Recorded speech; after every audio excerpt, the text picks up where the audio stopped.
Hello, everyone. Welcome into the Wolverine.com's postgame show after a 50-6. That's right, a 50 burger for Michigan football today with the Northwestern Wildcats at home.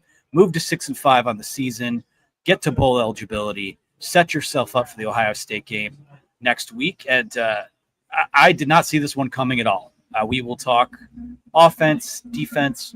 We'll hand out some game balls. We'll take your questions at the end. And of course, Anthony Broome here with Ryan Van Bergen, as we are every week. I am live from Regents Field in downtown Ann Arbor. I want to shout them out for being an amazing partner to us all year long with these 8 Michigan football home games, letting us come here and kind of giving us a place to call home, so to speak. So looking forward to doing more of that here in the future. And I'll start by saying this, because I don't know that you can talk about the energy on the field today, the exuberance the fan base is feeling tonight. And again, this is just the vacuum of one day, 1 week. We know they were 5-5 coming into this game. We know this season has not been what we expect it to be. And you left a few opportunities at a few more winnable games on the table. But this was an incredible week for Michigan football. Earlier this year on this show, sort of poo-pooed what the Bryce Underwood stuff would mean, said in a vacuum. It's one thing, and it felt like a Hail Mary. Well, they landed the Hail Mary. It seems like other guys are coming. There's some momentum there for the future of Michigan football. And I think the most encouraging thing for the purposes of this show, for the purposes of what we're talking about, is that, that lightning bolt that struck the program this week, I feel like that surged the energy in the building today. It surged the energy on the team. Specifically in the second half, and not saying they were fired up because Bryce Underwood was there, but this was a great step in the right direction and a game where, listen, it wasn't perfect. This was the best game that this version of this Michigan football team could play. Offense, defense, special teams. Incredibly impressive, especially, to send the seniors out the way that they did. And I don't know what it means for next week. What happens the week before the Ohio State game doesn't always predict what could happen next, but you wanted to come out of this week feeling like they were going to be as ready as they possibly could be in their current form, and I think that they are.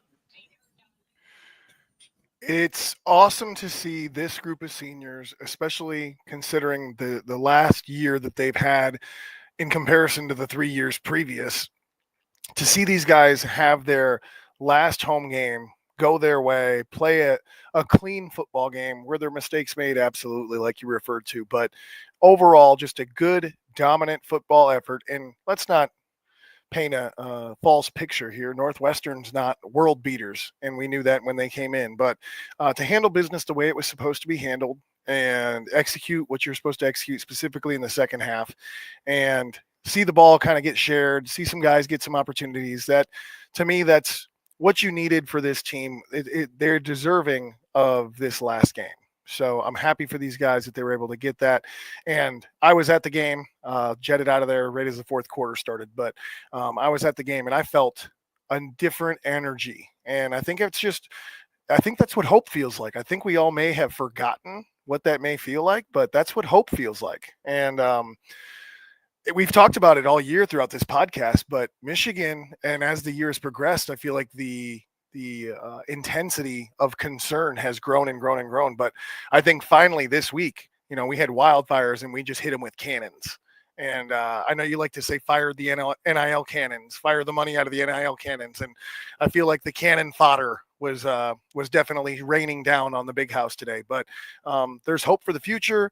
It's a good send-off for these guys, and hopefully they're doing everything they can in preparation for Ohio State. Regardless of what kind of season they're having, these guys are going to give Ohio State everything they have. I have no doubt about that. So good to have this game leading up to our trip to Columbus. First game ball that I'll give out today is, of course, to Larry and Jolyn Ellison. Google those names if you're not familiar with them already. But, yeah, man, I think, with the Michigan State game, which at the time I felt like was the closest to playing the most complete game this team has this year. That's just it's a rivalry game. It's a trophy game. That's a game and a team where you could, win 3-2. It doesn't matter how you do. You just get the win in the game. You have to. I think you can judge this one a little more on what it looks like, because Yeah, but Northwestern is not good. They're 4-7 now. But the way that you've played at Pockets this season, you had no right or entitlement to say that any game on the schedule was a scheduled victory. I think that the way it looked today was incredibly encouraging, coming off of what they called a buy-in week. It was kind of reestablishing who you are, kind of getting yourself back revved up for the final 2-game stretch and the biggest game that any of these guys will play all year. And some of these guys have never played in it before. So all you could do is, give props where we'll give out the props. We'll talk about offense, defense, all of that. And we do have a super chat here from Josh Jackson, which I will get to after we shout out our friends over at My Perfect Franchise. They've been outstanding partners to us for many years at this point. And Andy Luedecke, I mean, what a guy, what a partnership we've been able to have with him. My Perfect Franchise. Are you ready to leave the corporate rat race for the American dream? Are you looking for a side hustle while working your current job? Do you want to diversify, build wealth, and or leave a legacy? Andy's going to be able to help you. He's a franchise consultant as well as a franchise owner that helps people find the businesses that fit their skill sets, financial requirements, time to commit, and much more. Best of all, his services are 100% free. And he's going to help you if you have any questions about business ownership. So learn more about Andy and franchise ownership by visiting him over at myperfectfranchise.net. You can contact him at 404-973-9901. You can also email him at andy@myperfectfranchise.net. My Perfect Franchise, thank you for your sponsorship of these post-game shows all year. Let's start with offense today. Again, the first pockets of the first half didn't look great. I think at halftime, you'd thrown the ball 24 times compared to 12 rushing attempts for, what was it? I think 27 yards. I forget what the stat is. I don't have the sheet up in front of me here, but busted out a big way. And offensive line played better in the second half. You finished the day with 201 yards rushing. Donovan Edwards, Khalil Mullings. I mean, tip of the cap to both of those guys on senior day. Specifically, Mullings, 12 carries, 92 yards, 3 touchdowns in his last home game as a Wolverine. Donovan Edwards gets a score from, I believe, 20 yards out, 10 carries, 65 yards and a touchdown for him on senior day. Tavier Dunlap, senior day, 1 rush, 20 yards, and a touchdown for him. We saw Jordan Marshall get some run, Ben Hall get some run. Overall, if there's any concerns coming out of this effort, it's the Colston Loveland injury, first and foremost. We'll see what happens with him. He was ruled out at halftime for the rest of this game. We'll see what happens for the Ohio State game next week. But, coming off of, the first half was ugly, man, especially running the football. But credit to those guys for coming out and continuing to hammer away at it. And Khalil Mullings, the Energizer bunny that he is, 4 carries for 73 yards and a touchdown on that opening drive of the second half. Them able to score in that 2-minute drill to end the first half and then come out and hammer Northwestern the way they did in the second half. It's they never let up, and that was incredibly encouraging to see. The second half was definitely an exciting bright spot in what has been a very bleak offensive season so far. Again, we're having success against a team like Northwestern, which, we can talk a different time, but I have this theory that we should go to some super conferences and adapt the principles of relegation and promotion. I think Northwestern, it's time to relegate down to the lower leagues, but that's neither here nor there. The second half offense production was awesome, but it should have been awesome in the first half. I'm going to be that guy that says that I'm excited about what we did in the second half, but there's no reason Khalil Mullings shouldn't have been going off in the first half. I thought it was weird that we weren't giving him the ball. Our offense, our passing offense started clicking, but I don't know if you want to call it that because all it is check downs for the most part. So still no down the field passing, but a little bit more balance. We got into the red zone in the second half, and we're able to get touchdowns instead of field goals, which I think is a huge deal for this team to be able to turn that page and go into the next chapter of getting touchdowns instead of field goals when they finally get to the red zone. But overall, I just thought that it was nice to see the team in the offense specifically have some rhythm, some flow, put together some drives. And then, like you said, see some of the seniors have opportunities to make a memory in the big house in their last game. Yeah, and a reason why I guess, not that I'll stop short of saying I'm the dissenting voice, but this wasn't like you were ripping off all these long punt returns and now you're right there in the red zone. And now field position was great most of the day. I feel like they started most of their drives like near the 50-yard line or near midfield. But we just kind of have to take them for what they are at this point. The passing offense is dink and dunk. From a throwing down the field perspective, Michigan is still, I believe, the only team in the country this year that hasn't hit on a 40-yard pass. I suspect that's something that's going to have to change if they have any shot in the world next week. But again, I think that, Northwestern's not good. Their passing defense isn't very good. There were probably opportunities for more plays through the air. And really one of the only things, I wouldn't say the only thing, but the thing that's made Davis Warren serviceable these last few weeks was that he hasn't turned over the ball a ton. Now he threw a really bad interception today, and he's a guy who is going to beat himself up over that. But 26 for 35, that number's too high. I don't think they win next week if they're throwing the ball 30 times. I don't think they come close to winning next week if they're throwing that much. But complete 74% of his passes, 195 yards, 1 touchdown, 1 pick. He's had worse days at the office. Overall, 396 total yards, 11 for 16 on third down. I think that's the big key for them today. Got themselves in a lot better positions to convert. They had 25 first downs, which I'm sure there are spans of games this year where they probably didn't go a couple games without having 25 first downs. So, again, nothing really stands out as, wow, that was a breakout performance. And other than maybe, Tyler Morris, 7 catches, 64 yards. Feels like he had 4 or 5 of those in the first quarter. It's the first game this year, with the caveat that he left at halftime, that Colston Loveland hasn't led the team in receiving in a game that he's played. Offensive line, not good enough, but did its job in the second half. I do feel like this Northwestern team quit a bit. It's weird, too, because they lost last week 31-7 to Ohio State, but it didn't feel as lopsided as that. This didn't feel as dominant as the score would indicate, but obviously you put 50 points on the board. That's not a fluke, and I feel like Northwestern kind of quit today. So if you want to throw an asterisk next to it, I'll listen to that, but I think overall, for the most part, 7 for 7 in the red zone too. I'm not going to nitpick it too much, but obviously things have to get better. And the thing about this is that I think with this performance, at least in the second half, and they must be getting the best halftime speeches in the world in these second halves the last month or so, because they come out with a completely different type of energy, and they're going to have to come out with that type of energy if they have a shot against Ohio State early in the game. A performance like this, you put 50 points on the board. I don't know that there's going to be a lot of people puffing their chests out, because there's still a lot that can get better. There's a lot that can get better. And I would still argue that I think one of the reasons we were not very successful moving the ball in the first half is, again, coming back to play calling, lack of creativity, telegraphing, easy to read, not challenging the defense in terms of their eye discipline or giving them looks and threats in different areas. Very run-of-the-mill, shift the tight end, run Bredesen across the formation, and zone read.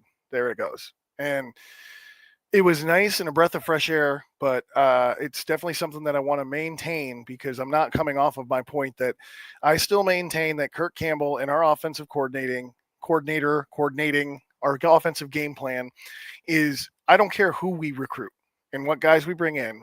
Once there's ink on paper, this can make me sound like a bad guy, but whatever. It's a business. You don't like it, it is what it is. Once that ink is on paper and there's a national letter of intent signed, then you can make your coaching staff adjustments. But I'm still of the opinion that if you give the keys to a Ferrari to a toddler, he's not going to win a race. And not to calling Kirk Campbell a toddler, but I think it's very clear that our offense is not capable of being and operating within a top 25, not because of the players, but because of the play calling. So I liked that in the second half you saw an end around. When's the last time we saw an end around that wasn't some kind of weird flea flicker gimmick play? Just a real end around. I think we saw a couple of those. And then all of a sudden the middle's getting opened up and we were able to throw on first down.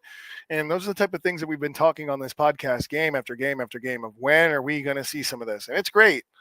But it's also week whatever. It's game 11, week 12, week 13. And it's too little too late. I'm excited about the new guys coming in and the glimmer of hope that we're seeing in terms of recruiting. But to me, the guy on the headset, the guy making the game plans, I still have questions on what are we doing? Why is it such a struggle? And I'm glad that they found some success in the second half, but this does not turn the page for me that, oh, they've got it figured out. No. Good job. But yeah, you're still on your way out. Yeah, it's one game. Like your resume is what you put on film, and we have, 10 games of really bad offensive film, and really 10 and a half games of really bad offensive film when you count today's game. And I think when it comes down to it, when we sit down and eventually dissect what went wrong this season, they don't have the protection up front. They haven't had a quarterback play that erases mistakes. They haven't the wide receiver group. I'm sorry, tip of the cap to Tyler Morris for today. That whole position group has been a non-factor this season. When you don't have the play calling, the protection, the playmakers, and the guy under center to kind of be the maestro of all of it, this is why they are where they are. This offense has cost them a shot at having, we'll just say conservatively, 2 more wins. I think a little better offense, maybe you hang in that Oregon game. But, for me, it's clear that there will be some type of change made.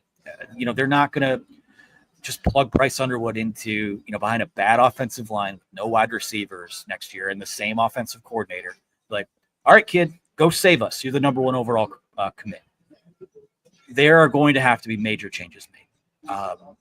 At this point, not like Bryce Underwood's not playing next week, and those changes aren't coming before next week. So I'm searching for the best version of this team, because I do think the best version of this team can hang and play in a 4-quarter game with Ohio State, because I don't think very highly of what they have in the trenches on each side of the ball. So that's kind of the juxtaposition for me, is that, you celebrate today and you take the win. You feel good for the senior, especially those senior running backs who, again, bad offensive line play, no passing game, has cost them both a shot at having much more productive seasons. And I suspect that it won't really cost them when it comes to NFL stuff. I think they'll go to the Combine, the Senior Bowl, all that show out. But, you feel good for the guys today. And I think that's all you can really ask for. It's just it's not the whole Sunday, but maybe it's just kind of the cherry on top of it. So any other thoughts offensively about this game? It goes hand in hand with the play calling, but I still think that it just frustrates me, and it's got to be frustrating to our receivers. It's got to have at least a small impact on recruiting, but the lack of opportunities given to guys to go win in a one-on-one scenario. The amount of times that we saw Davis Warren in this game check down to Donovan Edwards or Khalil Mullings or whoever the running back was out of the backfield. And sure, he went through his drop and you saw him. It was almost like you were doing your driver's ed test. Like, he checked the mirrors. He moved his head to look at the deep guy, but then came right back down to the check down. And look, I can understand that. I'm sure it's been emphasized. We need to take care of the football and we need to prevent turnovers. And I'm on board with all of that. But I feel like there are certain times in this game and in other games where we have a step. We got a step and a half.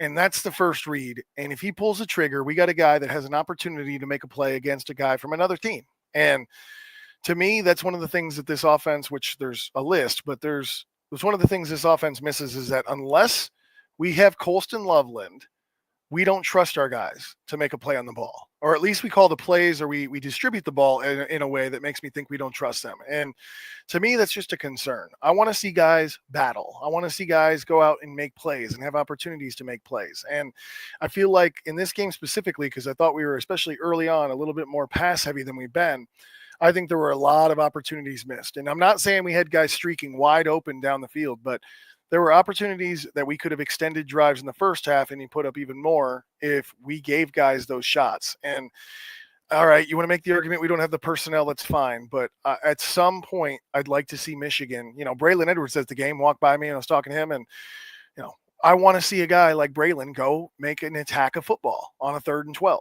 And I hope we get there soon, but the lack of downfield balls, it just makes the offense just seem so slow moving and so stagnant, and especially when it's not achieving first down. So on top of the other things we've said, the lack of downfield passing today was intolerable.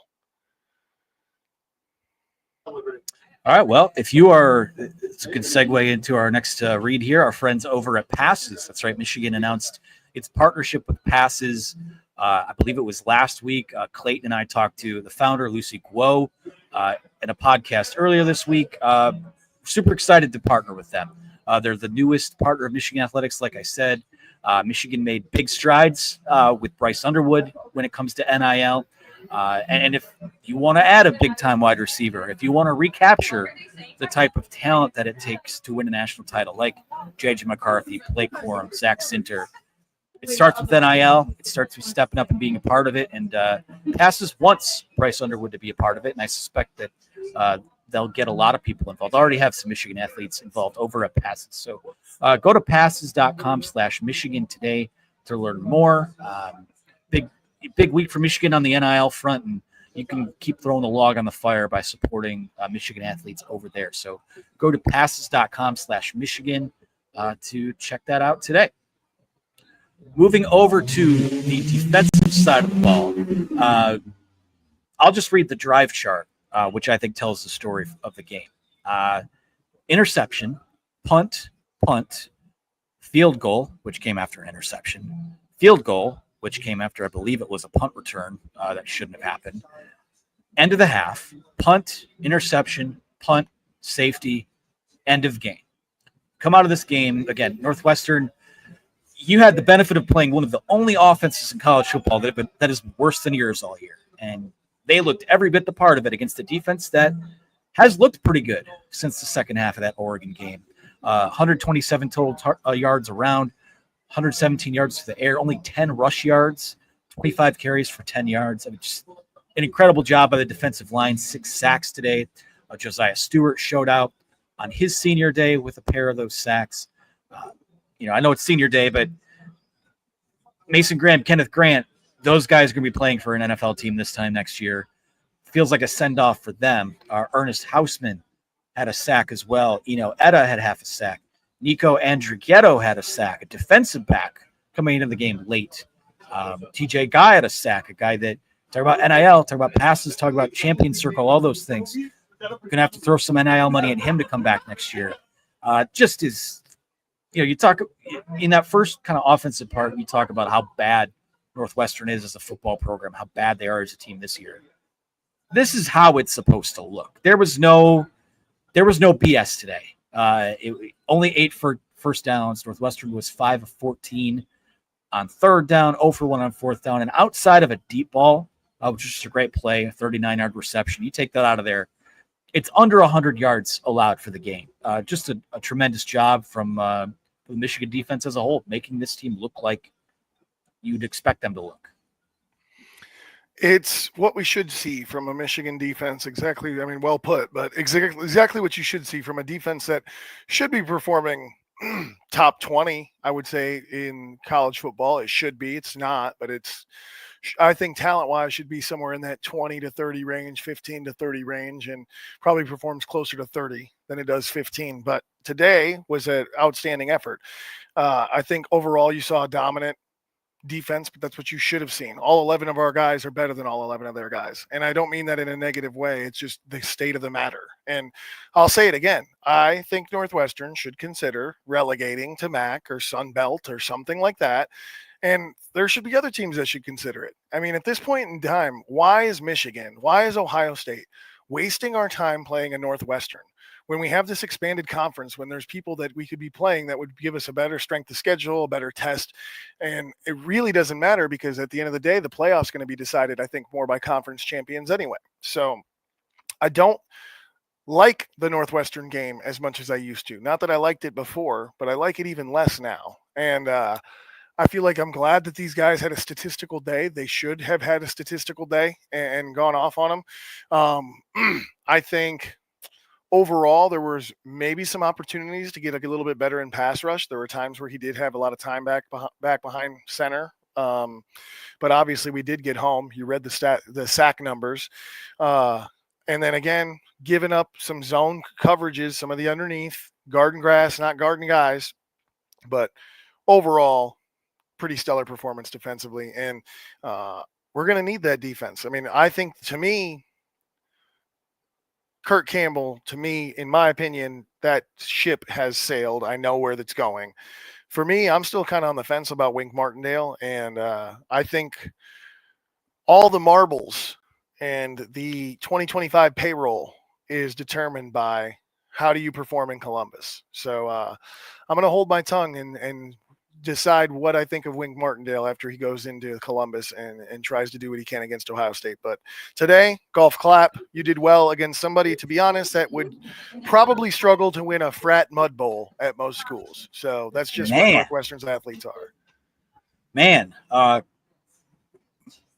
Northwestern is nothing but coal in the stockings as we prepare for the holiday season here. The lights are lit up in downtown Ann Arbor. It's gorgeous out here. Hey, man, listen, I'm not going to sit here and lament having a cupcake on the schedule in the form of Northwestern. They played Texas in week 2. They had USC a couple weeks, which USC is not very good, but most of these teams in the middle of the Big Ten are about the same. Texas is going to play for a national title. You had Oregon in here. You went out to Washington. I don't think Illinois is great, but that was a loss to a top 25 team who had a miraculous win today. Indiana was a top 5 team coming into the day, though I don't think any of us actually believe they're one of the top 5, 10 best teams in the country. I think we should kind of expose them. And you're going to go to Ohio State next week, so I'll take the reprieve because it feels like this season has been, you get past the gut punch of Texas, and then you got USC right there. You're in a 4-quarter game at Minnesota. Now you got to go out and play Washington and come off the bye and go play at Illinois with a quarterback that has a noodle for an arm and winds up retiring a couple days later. You get the number 1 team in the country at home. So, for me, thank God they played Northwestern today because bowl eligibility is extremely important. I think especially now, I mean, it's no secret. There are going to be guys that opt out for NFL purposes. Going to be guys that opt out because they go on the transfer portal. I think there's going to be, not that I'm breaking any news here, I think there's going to be a lot of portaling in and out of this program. Might even be some surprising. So, to me, normally I would poo-poo. You're going to go play in and I think the Music City Bowl 1 seed, by the way, have that on good authority. It was in ITF this week. Go check that out at thewolverine.com. Bowl season begins. The 2025 season begins with bowl season, and to be able to get to that 6th win, to give those guys, there's a lot of this roster might be somewhat cleared out. I want to see guys start fighting for jobs in the 2 deep. They got to do a ton of work in the transfer portal at a number of spots, but also have to bring it all back full circle to Bryce Underwood because this is a Michigan Northwestern postgame show. He's going to enroll early, and he's going to. He can't play in the bowl game, but he can practice during bowl season and getting his feet wet a little ahead of time. Before you get into spring ball, and things are going to look I think incredibly different in terms of the talent that's here. I suspect in terms of some of the coaches that are here, especially on the offensive side of the ball. So I'm going to take the other way with it. Thank God you played Northwestern today. And, we'll talk about if they should be relegated at some point, maybe tomorrow, or I guess we're already talking about it tonight. But, hey, the new Ryan Field looks sweet, and I'm looking forward to maybe playing a game at Wrigley Field next year. That'll be pretty cool. So not a whole lot to say about the defense other than what you said and what we saw in this game.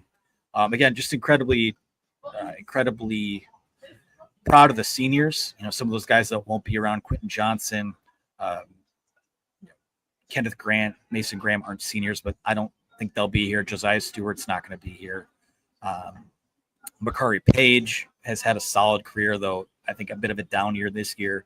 So it's one of those games where you did exactly what you were supposed to do. So I'm not going to say that they've figured something out. I'm not going to say that, the defense is going to spur a win over Ohio State. I think the defense can keep you in the Ohio State game. I think it's going to give you a puncher's chance regardless of what happens. But, all in all, when you look at this effort as a whole, I just need them to play the best complementary game they can play. They're going to be like 19.5-point favorites. I know there was a line out either today, or I'm sorry, underdogs. There was a line out today. I think I saw it was 23.5.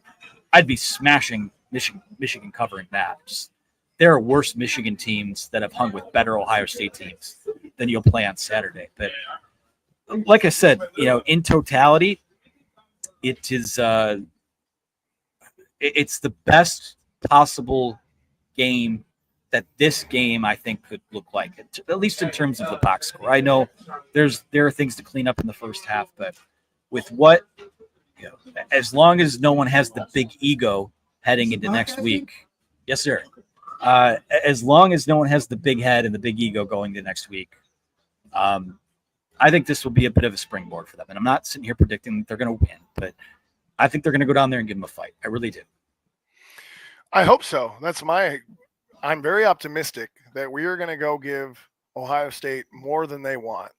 And don't overlook the idea or the fact that no one from Ohio State's roster has ever beat a Michigan Wolverine at home or away. So there's going to be, because I was on the other side of this coin. I don't like admitting it, but I was a part of a team that was full of guys that had never beat Ohio State before and experienced that. And if you think that they don't go into their team room tonight or tomorrow and they put up the Michigan as the next opponent, and there's a little chill of shit, we better do this, because the expectations are only on them.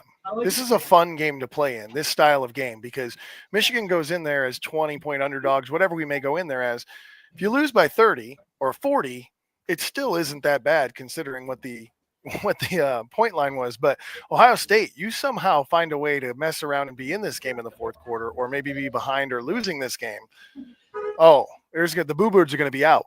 So I think this is a great opportunity for a Michigan team to go into Ohio State and cause problems. This defense, as well as they played today, they had maybe the one turnover. They might have had a second one, but Ohio State has gotten themselves into trouble all season by turning the ball over, not executing with consistency on offense. When they're humming, they're humming. But when they're not, they leave themselves exposed. And I feel like Michigan, all we need to be able to do is put the tires on the road and put it in drive and go forward on offense. And God, I'll just hope to God we can go forward when we get our opportunities and not spin our wheels. But I'm not saying that we, just like you, I don't think we're winning this game, but I plan to watch it just in case they end up leaving the door open for us. We've seen Sherrone outcoach Ryan Day before. As crazy as it sounds, totally different team, obviously, different assistant coaching staff around him, but the pressure is not on Michigan next week at all. It is entirely on Ohio State. And again, you look at how that post game went today, and it kind of seems like they're the ones with the big head today. Now, again, I will say this: when Kurt Signetti talks the type of shit that he does, and then they lose, it lends itself to that. If it was Michigan that did that to Indiana today, I'd have no issue with it. That's just the nature of the beast. That's the nature of this sport. So before we get into questions, let's hand out some game balls. Offensively, I'm going to go with my guy, Khalil Mullings today. 12 carries, 92 yards, 3 touchdowns. Good amount of energy at the end of the first half for this team. But things really started to surge in this game when he got going on that first drive of the second half. So Khalil Mullings, last game in a Michigan uniform at home. Kudos to you, my man. Especially, he's been through a lot this last month or so since the Michigan State game. So props to him. He gets my game ball today.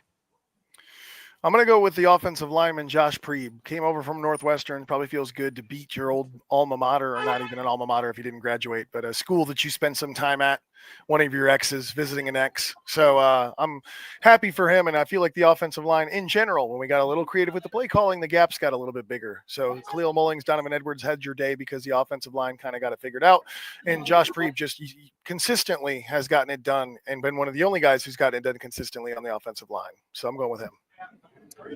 All right, switching over to defense, I will go with Josiah Stewart. 2 sacks today. Man, he took the leap this year. He was a guy that transfers in last season from Coastal Carolina. Did pretty good in a bit role, in that defensive line rotation. this year, I mean, he's just come out and played with his hair on fire. Another 2 sacks today. I believe, hold on, this is bad radio here. That puts him up to 8.5 on the season. Big game next week could potentially push him over double digits. So credit to him. I think he's a guy that has worked himself into that first round conversation for next year. And hell of a game, hell of a season for him.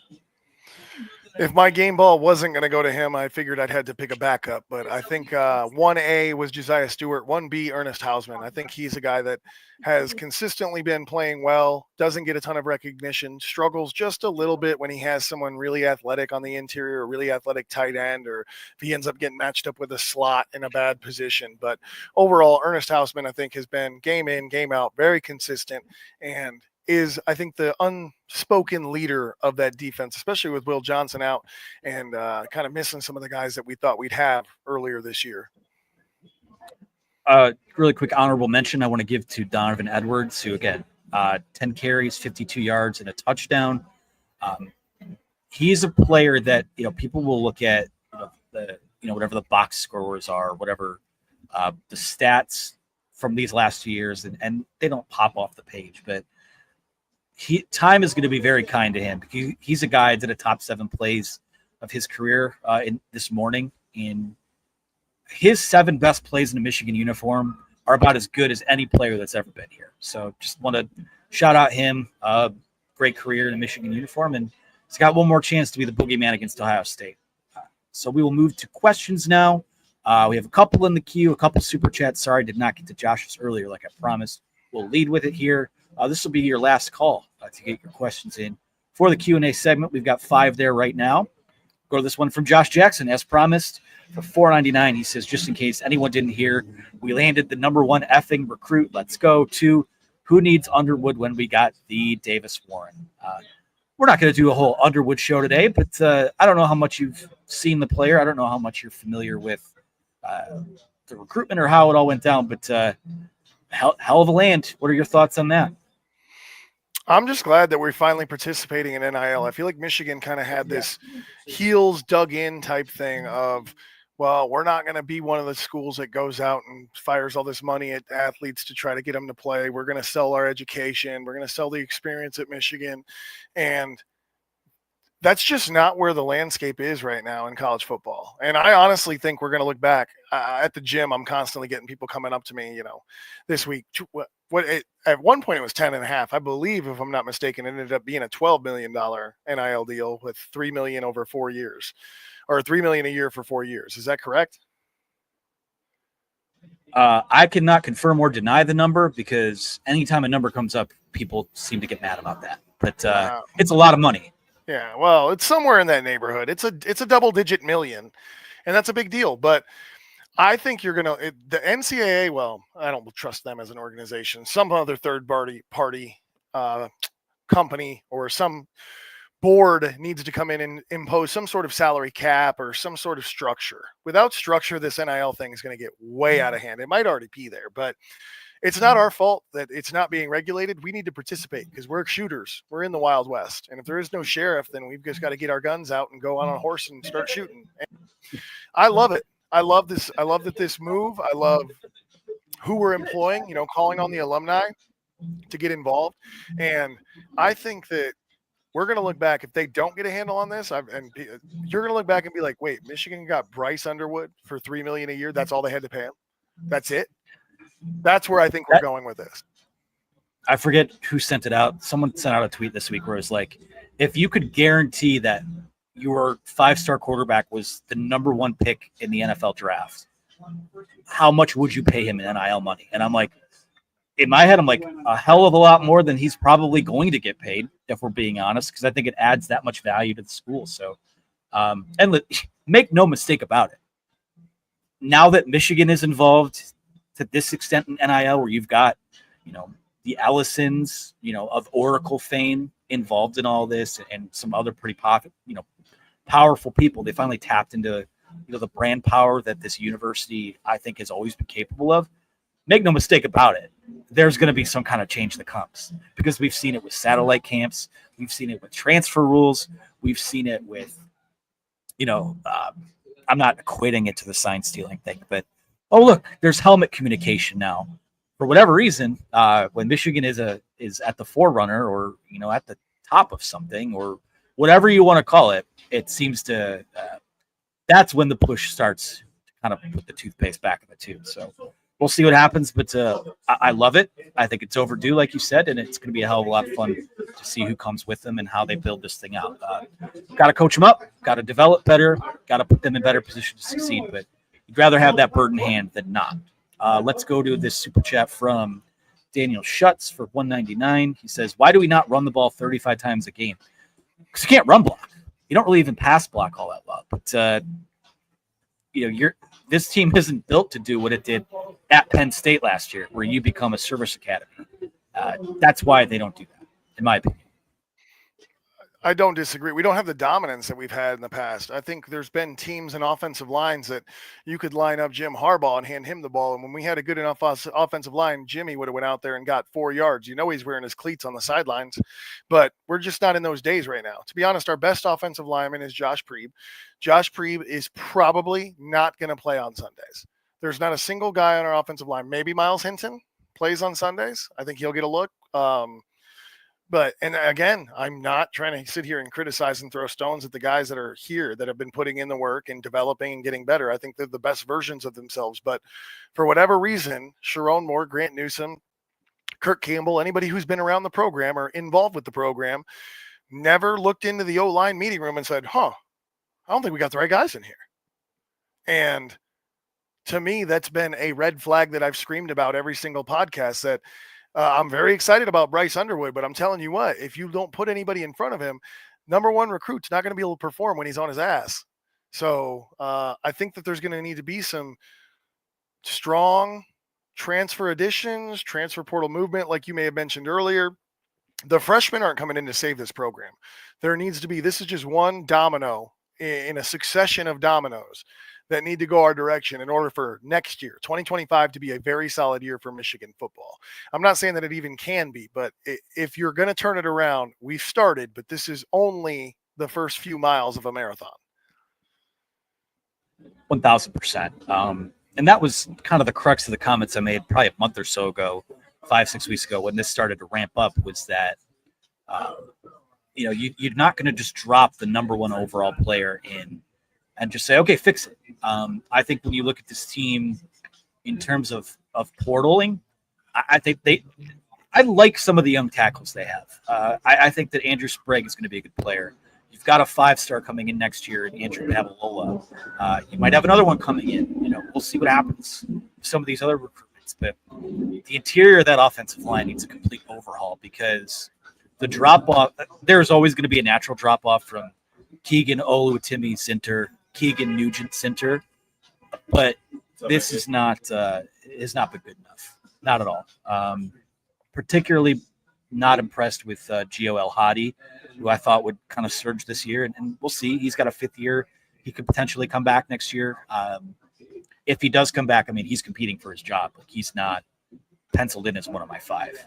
I would be hitting the portal hard. And listen, if there's the money in the banana stand that we've been led to believe is there, I expect they will, because they know that they have to get that right. And that's just got to stick in Sherrone Moore's craw, that group hasn't developed. And I don't know what that means for any changes that might get made.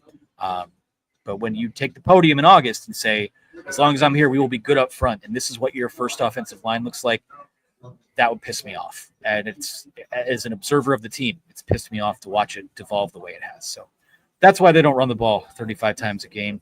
Let's go to this one from Paul Holbrook, who says, what are your takeaways from the Ohio State versus Indiana game today? I don't know how much of that you watched. I saw most of the game, but you have any thoughts on that matchup? Didn't catch the majority of the second half, which is when all the fireworks exploded, but it was a 7-7 game early. Ohio State, which I think is pretty characteristic of Ryan Day's Ohio State's teams, but Ohio State every now and again will just have a quarter or 2 quarters of very unspecial football with a lot of special talent out on the field. That, make no mistake, Ohio State absolutely should win next weekend, just based in terms of what they have recruiting wise and talent wise in comparison to us. And I don't think it should be that imbalanced, but calling a spade, this year, the teeter is strongly in Ohio State's favor in terms of the talent that they can put on the field. And so it's always surprising to me when Ohio State gets into a game with Northwestern and locks horns for a quarter, or they get into a game with an Illinois and they lock horns for a quarter, 2 quarters. And I kind of saw that with the Indiana game, and I was waiting for the dam to break and leave it to special teams, which thankfully, I think our special teams at Michigan this year have been great. We unfortunately only notice them when they're poor, but they had trouble with the snap. Indiana's punter hit him right in the chest, drops it, and gives Ohio State a quick score before half, kind of deflates them. And I think that kind of just got in their head, in the horseshoe. But I think Indiana is a top 5 Big Ten team. They're not a top 3, but a top 5 Big Ten team, and still a huge jump from where they were last year. Let's just be honest. Cignetti is a good coach, but he's not a savior. He's not a miracle worker. They're not going to come out here and be the best team in the Big Ten from a bunch of transfers from JMU. That's not how it's going to go. So I think that they're on the right track. They're on a path to be better than they are even now. But it'll be interesting to see if they can reload, can they recruit, or is this a flash in a pan type thing for them? Absolutely. We got a couple. We have one from Mr. Dave that says, Will Johnson play next week? Sure looks like he's saving himself for the NFL. And William Johnson also weighs in and says, Anthony, what are the chances Will plays? Is there any possibility of Rod Moore, with it probably being their last games as a Michigan player? Will Johnson, I think, whatever the last game he plays in a Michigan uniform is, I don't know if it's happened already or if it will happen next week. I certainly wouldn't expect it if he played in a bowl game, or if they make a bowl, or they will make a bowl game. He wouldn't play in it, I don't think. I don't know that he's saving himself for the NFL, but I do think they're being cautious. Would love to see him next week. I think that they've been ramping up his recovery, and that's the goal, is to have him ready for next week.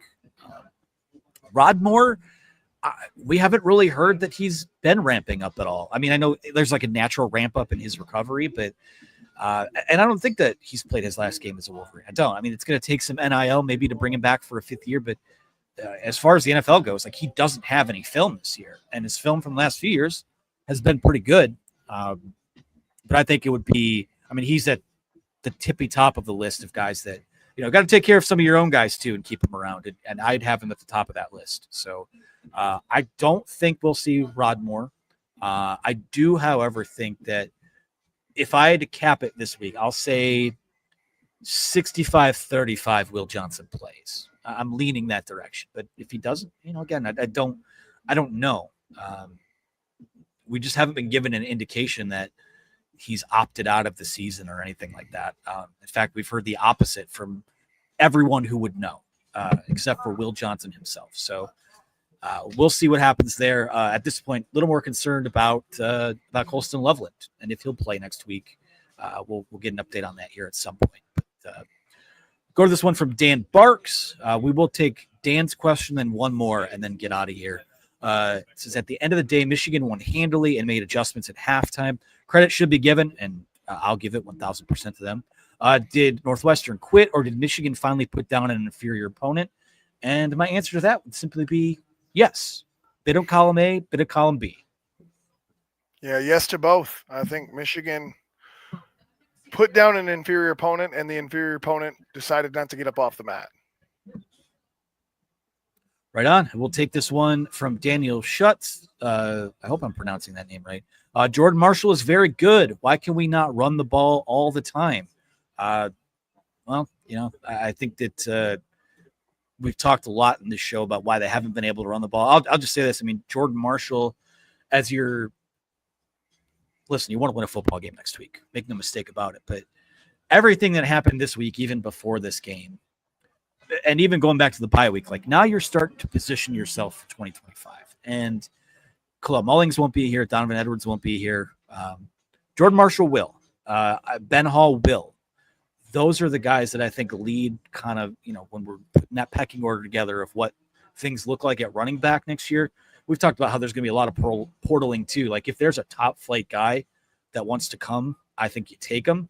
But I have no issue with Jordan Marshall kind of getting that first look. What have you seen from him in the, the stat line's not pretty, 7 carries, 17 yards, but we've seen him return kicks.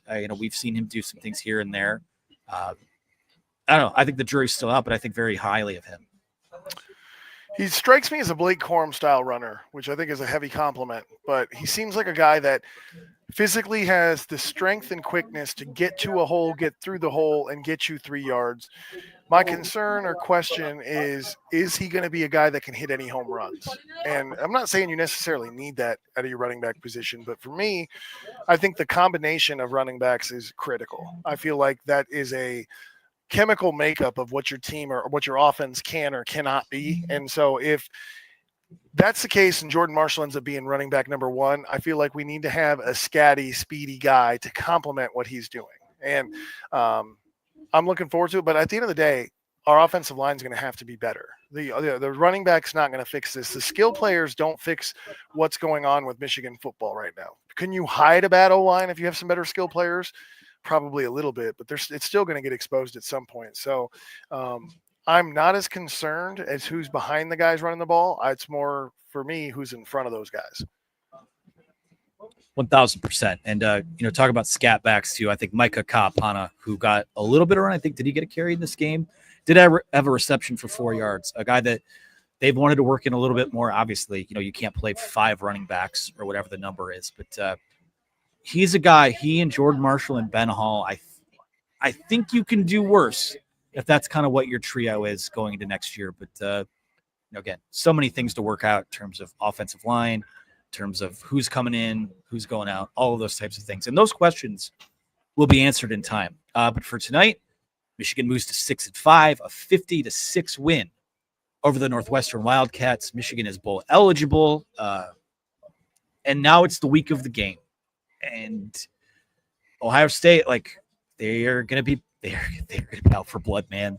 These last few years, have stuck in their craw. But I'm telling you, if you get Ryan Day into a 4-quarter game, those pipes start to bust a little bit. And I said it to start the show. There are worse versions of Michigan, in my opinion, that have hung with much better Ohio State. I don't care that they won the offseason.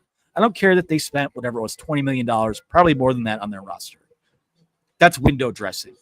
They don't have it up front compared to some of those vintage Ohio State teams.